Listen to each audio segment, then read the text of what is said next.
आज नदी के बारे में पढ़ाई करते हैं। नदी क्या होती है उसके बारे में जान लेते हैं। देखिए जो दिखाई दे रही है आपको, यह नर्मदा नदी है। कौन सी नदी है दोस्तों? नर्मदा नदी। नर्मदा नदी पर कौन कौन सी परियोजना है उसके बारे में पूरी डिटेल्स मैंने इस मैप के माध्यम से बता रखा है। देखिए अमरकंटक से निकल रही है नर्मदा नदी। इसकी लंबाई है 1312 किलोमीटर। ओके गाइस, इसमें प्रथम जो है वह परियोजना है बरगी परियोजना। बरगी परियोजना के बाद अपन चलते हैं डायरेक्ट तवा नदी। तवा नदी निकली, तवा नदी पर तवा परियोजना बनाया, ये वाला जो है यह तवा परियोजना है। इसके बाद चलते हैं अपन इंदिरा सागर परियोजना। इसी नदी पर इंदिरा सागर परियोजना। इसके बाद एक और परियोजना बनाया इसने, ओंकारेश्वर परियोजना। इसके बाद महेश्वर परियोजना। कौन सा है? महेश्वर परियोजना। चलते हैं आगे आगे। और इस नर्मदा नदी से जो है एक और निकला है जो है मानसरोवर परियोजना।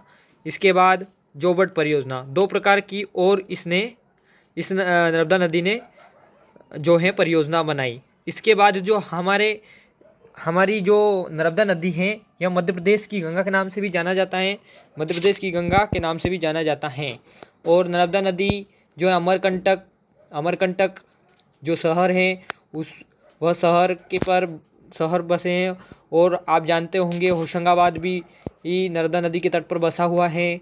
इसके बाद नेमावर भी बसा हुआ है। पुनासा जो है पुनासा भी बसा हुआ है। महेश्वर बता दिया आपको, महेश्वर भी बसा हुआ है। इस प्रकार से झाबुआ भी नर्मदा नदी के तट पर बसा हुआ है। इसके बाद चलते अपन हमारे चंबल नदी के ऊपर चलते हैं। यह चंबल नदी है। चंबल नदी पर भी परियोजना बना रखी है। एक तो गांधी सागर परियोजना, ये जानते होंगे आप, गांधी सागर परियोजना बना रखी है। फिर राणा सागर परियोजना, ज्वार सागर परियोजना। तो हमारी चंबल जो नदी है यह 3 प्रकार की परियोजना बनाती है। पहली है गांधी सागर परियोजना जो कि सबसे बड़ी परियोजना है, गांधी सागर परियोजना। और उसके बाद है राणा सागर परियोजना, उसके बाद है ज्वार सागर परियोजना। ये 3 प्रकार की परियोजना बना रही हैं। इसके बाद आगे चलते अपन, इसी से एक नदी निकली है काली सिंध नदी।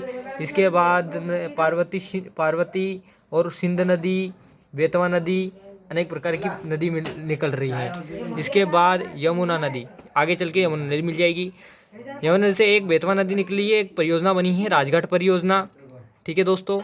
इसके बाद केन नदी से सोनार नदी और बेधर्मा नदी निकली, बेधर्मा नदी। और एक टोंस नदी अलग प्रकार की नदी है। सोन नदी पर एक परियोजना बनाई, बाण सागर परियोजना। ठीक है दोस्तों, ये आई होगी बात समझ में आपको। ये मैप है हमारा। जय हिंद, जय साथ।